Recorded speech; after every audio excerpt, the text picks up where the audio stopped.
Hey, it's Isabel. Tomorrow, Wednesday, April 28th, Borderline members are getting together from all over the world in our inaugural monthly members call. Join us in global conversation and friendship by becoming a member at join.borderlinepod.com. You'll also receive the episode 48 hours early every week, often in a longer, more in-depth version. You'll get more content, more events, and you'll help me keep Borderline going. So join up at join.borderlinepod.com, and I'll see you tomorrow. Ineffective distribution could allow the pandemic to continue to thrive as new variants emerge. And so this is something that clearly needs course correction.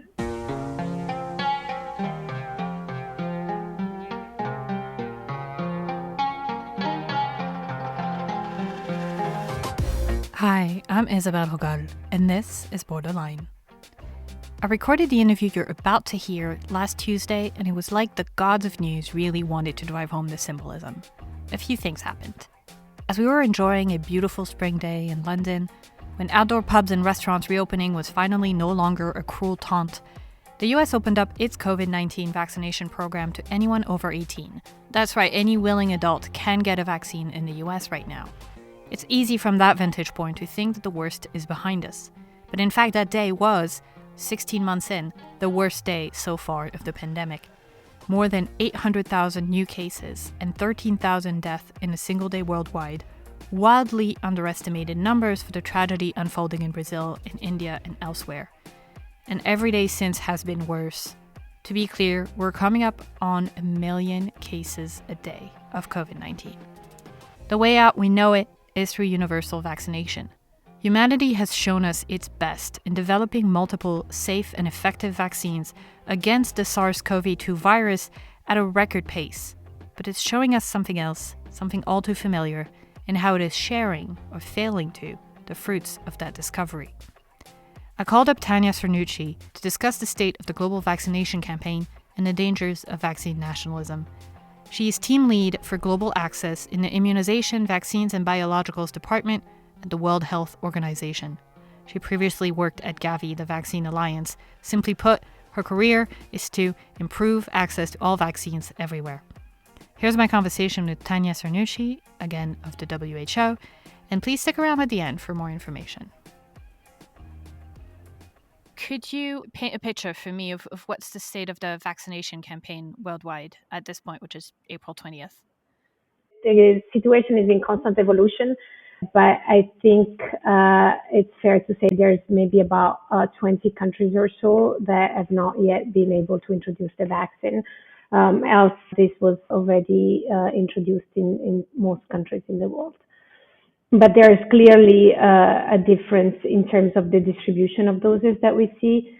So the great majority of doses that have been distributed are distributed in high-income countries. Maybe about 50% of the global administered doses are going to high-income countries, and there's certainly more progress in some specific settings. We've all heard of Israel, of the UK, the US, Chile. So there are some countries that are much more advanced. And if you look at the current doses administered, you can really see that they're tiered by income. So as you go down the chain from high-income countries to upper middle-income countries, low middle-income countries, and low-income countries, you really see a declining number of doses that have been administered. Mm. And to get a sense of scale, those high-income countries are concentrated in the majority of vaccines. How much of the world population are they, compared to the low-income countries? Well, I think what we should look at is different factors. They certainly represent a smaller share of the population, but I think we need to look at also the high-risk groups and the cases and deaths that these countries represent. And if you look at it from that perspective, they are certainly the settings that have been most hit by the pandemic. there's different ways to look at doses administered. So one is income, as we just said, and the other that I think is very relevant for us to look at is what is the need that we could maybe think of in terms of cumulative number of deaths, cumulative number of cases, and also the goals that countries are setting for themselves. And in that sense, we see that the distribution is it tends to be focused to countries that have had higher needs, but certainly that's not fully the case, and it requires some course correction, certainly to cover some needs relative to the doses distributed, for instance, in the Latin American region. Mm. Why the Latin American region specifically? Is that because of the situation in Brazil? No, I mean, we have to fully flesh out the analysis. I'm not pointing to the Latin American region as the single region where such disparity may be visible, but I think it's one that has been incredibly hit by the pandemic and that is proportionally not receiving probably a fair share of vaccine relative to need. But, we need to take a close look at the data to understand this across every single country setting. What is it that is preventing these countries from accessing the vaccine? Is it that they've been preempted through higher prices by richer countries? What are the dynamics there? So this is obviously a very great question, and there's a lot of work that is going into ensuring a fair and equitable distribution of doses. So as you may, I'm sure you know, there's been an attempt to set up through COVAX sort of centralized global procurement mechanism for countries to access vaccines that are, of course, in scarce supply over time. The idea was that the great majority of procurement could happen through these means, and that through a fair allocation mechanism that was planned in two phases. The first focused on equality of distribution and the second focused on need. We would be able to mediate distribution of doses across the globe. In reality, what has happened is that the great majority of doses that are under contract at this stage, about 80% of the doses are actually being purchased outside of COVAX, so through bilateral deals and other multilateral deals. And therefore, despite the attempt to have an overarching framework for distribution, currently that distribution is not coordinated according to that framework. And so we are seeing these dynamics that we've described, where we have high income countries that have are accessing most of the administered doses, and then upper middle income, lower middle income, and low income, and so forth. And I think to the point I was raising before, we need to take into account that high income settings have been hardly hit by the disease. North America and the European region have been hardly hit, and they are in need to protect their populations, and they're under enormous political pressure to reduce both the human and socioeconomic costs of the pandemic. And so I think it's understandable that countries are trying to protect their populations first and faster through what are more flexible contracts, given the caseloads. I don't think there is a means to move away from these bilateral or regional contracts. Nevertheless, I think that the lack of coordination that we're seeing across all these existing procurement channels is short-sighted. And this is because we are seeing a lack of access can trigger global declines in gross domestic product, with trillions of dollars that could be lost, and a significant burden of these losses that would also accrue to high-income countries. At the same time, we also assume and predict that ineffective distribution could allow the pandemic to continue to thrive as new variants emerge. And so this is something that clearly needs course correction. I'll get back to those health consequences in a minute. But you say that you understand the need in those countries that have been really badly hit to vaccinate their population first. But should wealthy countries be vaccinating their young people right now when you have countries that haven't seen a single vaccine yet, or where even health professionals or elderly people aren't vaccinated yet? So I think we at WHO certainly believe that we really need all countries to be in a position to reduce mortality and severe disease from the SARS-CoV-2, and that countries should be put in the positions to achieve this minimum goal. At the same time, we have to see the vaccine in context of several other interventions that exist to fight against the disease. And so there are obviously diagnostics and treatments, and there are also non-pharmaceutical interventions.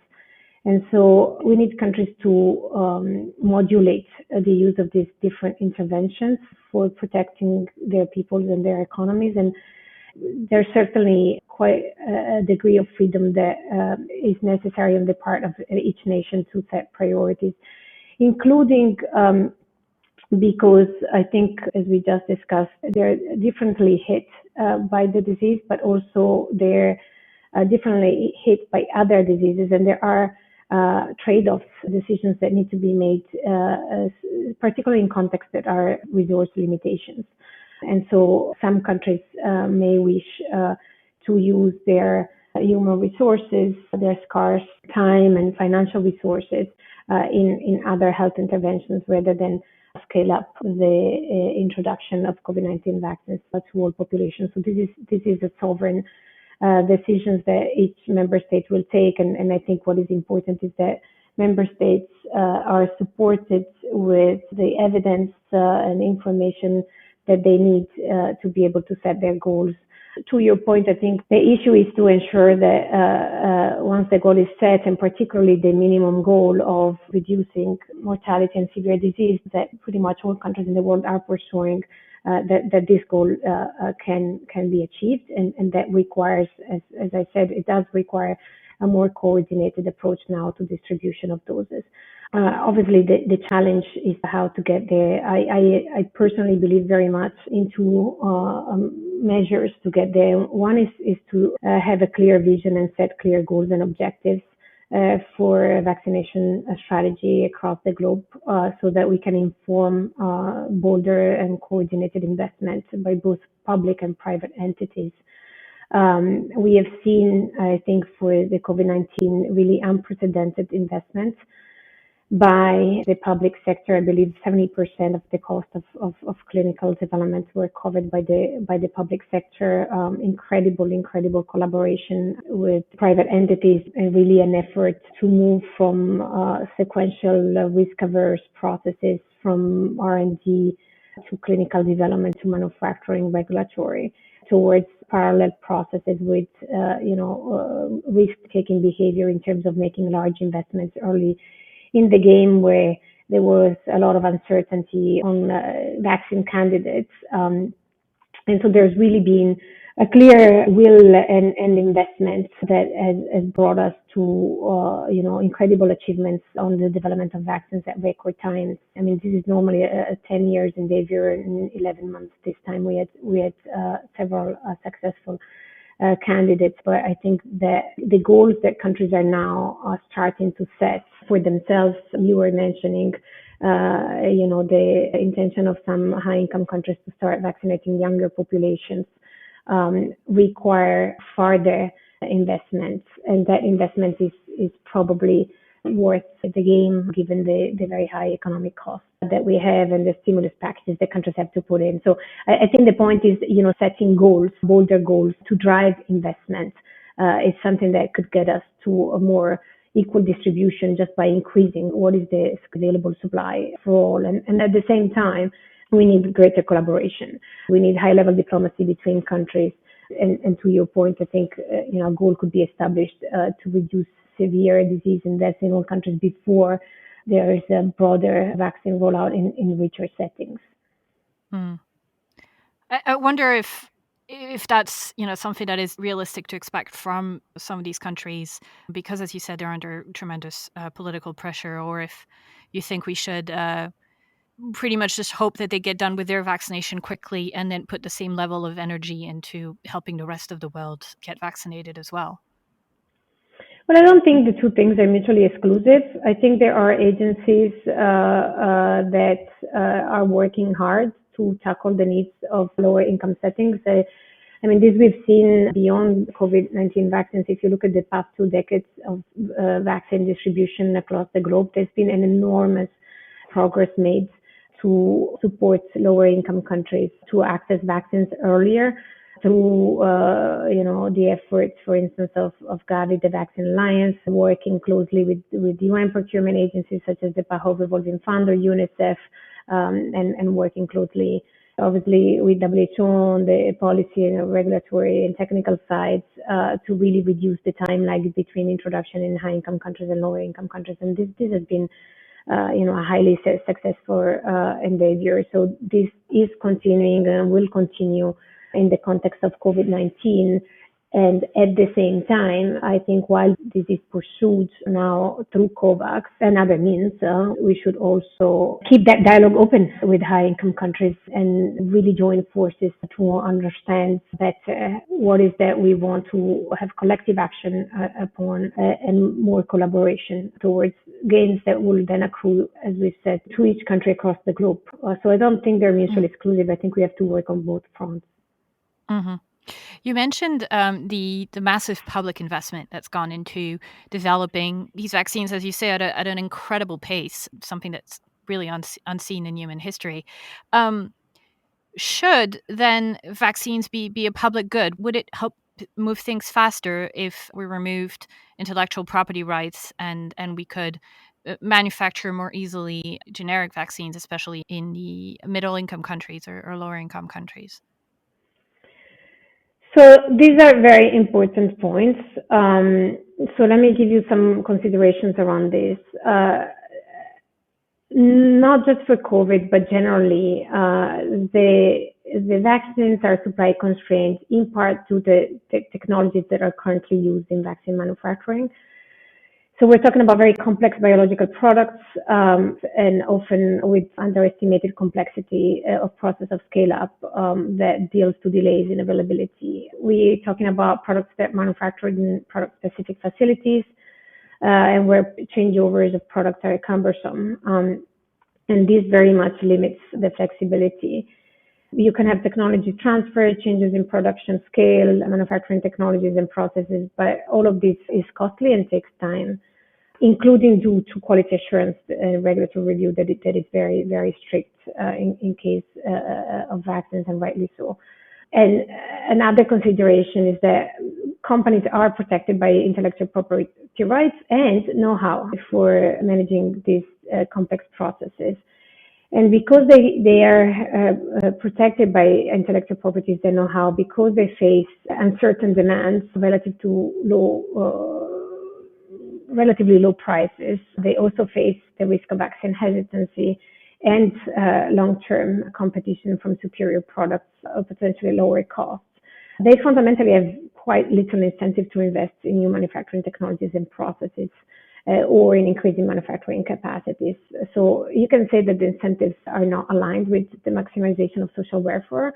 And this does need some correction, in my opinion, to more incentives and through more public intervention. So we've seen, again, some positive results for COVID-19, but we've also seen it in the past for vaccines like meningitis, for instance. So there is certainly a value to increase both the public investment that can be justified based on the impact and the cost of inaction.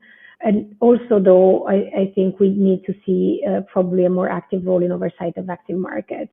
And this is being called upon by many at present stage. So if you think of it right now, the current plans for production of COVID-19 vaccines are very uncertain, and the allocation amounts and delivery dates are unclear. And so governments and stakeholders are actually struggling to make informed and rapid strategic decisions for the public, lacking this reliable data. I think that moving forward, we do need governments to require more transparency in manufacturing costs and capacity in contracts and operations. This visibility would then allow governments to strike what needs to be a careful balance between rewarding the private investment, but also ensuring There is licensing and technology transfer to enable increased production. There's certainly some more work to be done. WHO had passed a resolution on increasing market transparency, and I think there's progress that is being made in that direction, particularly in the case of vaccines, but I think there's more to be done. You talked about the consequences of not vaccinating. So just to kind of wrap things up, at the rate that we're going today, when would we reach a point of so-called herd immunity in the world, or where we'd have a decent number of people everywhere vaccinated, and what could be the risk of delaying that day in terms of health and economy? So this is the $1 billion question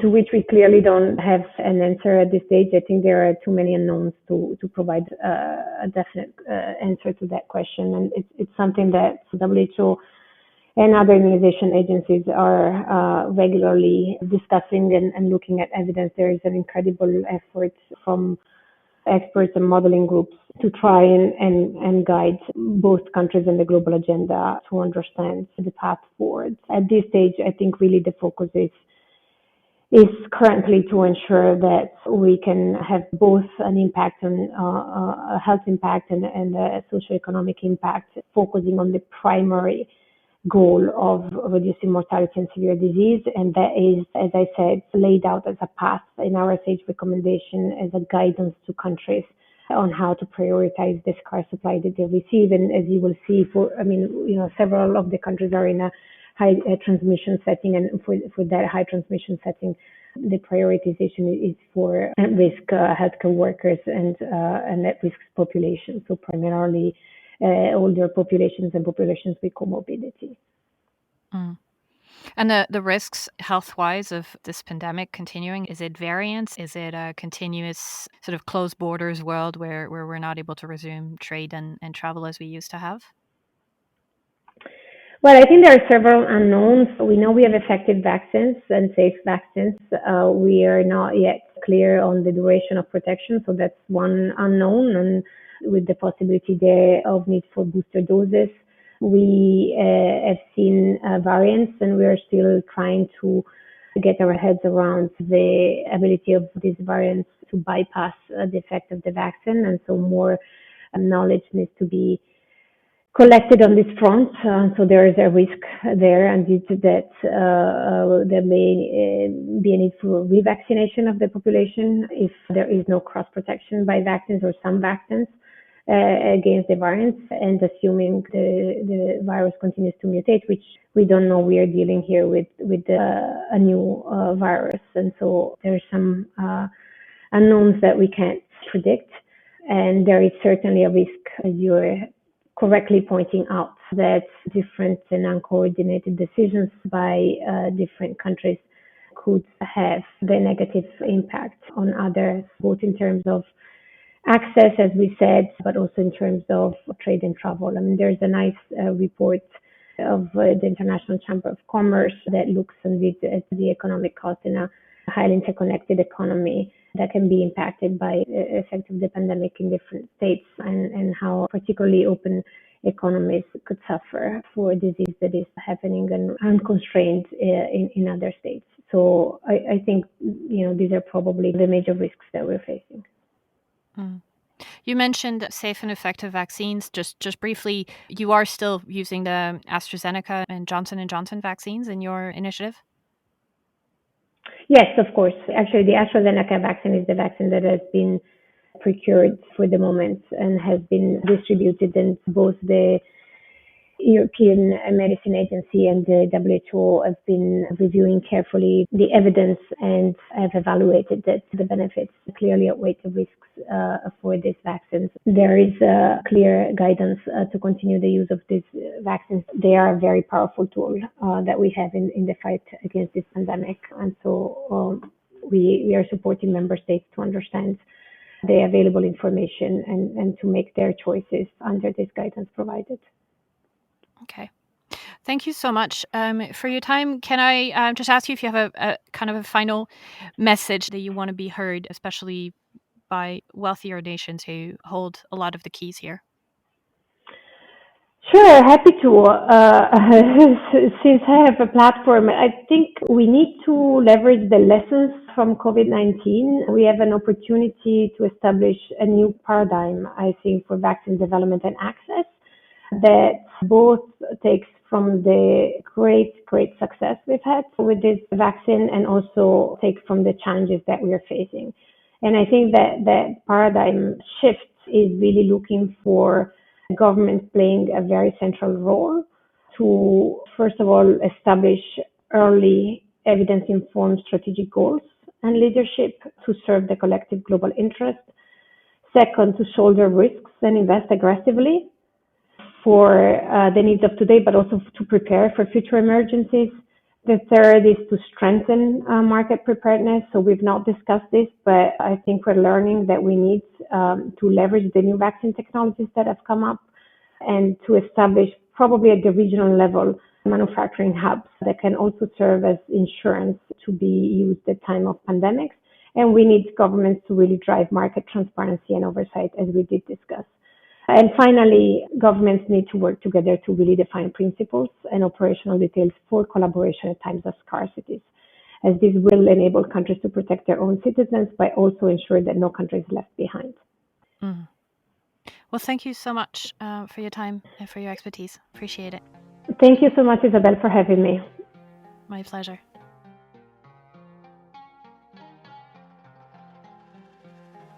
As of this recording, 19 countries, mostly in Africa, are still not reporting a single jab. Israel has the world's most successful vaccination program, but continues to exclude Palestinian territories from its efforts. The UK's campaign has been slowed down because the largest maker of AstraZeneca jabs, the Serum Institute of India, has been instructed to prioritize its domestic markets. Frustrating perhaps, but the UK refuses to say how many vaccine doses it has exported from its own manufacturing plants. The answer is most likely 0. Same story in the US, which is sitting on tens of millions of doses of the AstraZeneca vaccine. The jab has not been approved by US regulators and will likely not be needed there by the time that it is. Yet the country continues to stockpile it and has only donated a fraction to its neighbors, Mexico and Canada. Worse, the US still has an export ban on several vital vaccine ingredients it produces, which threatens to bring global manufacturing to a grinding halt within weeks. Forget morals if you must. The truth is we are not safe until everyone is safe. A virus does not see borders. It will spread, it will mutate, and it will continue to kill. Vaccine nationalism is self-defeating, but I fear it is also undefeatable. So if you can get a vaccine, get it. Individual guilt or avoidance is not how we get out of this crisis. Just don't be tempted to go all rah-rah about your country's success or leave your leaders off the hook. There, but for the randomness of our birthplace, are we all. Thank you to Tania Cernuschi. Check the show notes for sources on all of this, more reading, and helpful data visualization. And as always, a full transcript is at borderlinepod.com. Sign up for the newsletter at join.borderlinepod.com and consider becoming a member. You'll get the podcast early, you'll get to join our members call tomorrow. Borderline is entirely funded by its listeners, and I'm very grateful for your support. Welcome this week to Julia Gusiba. I'm your host, Isabel Hogol. Music is by Offshane. Borderline is a One Lane Bridge production. I'll talk to you next week.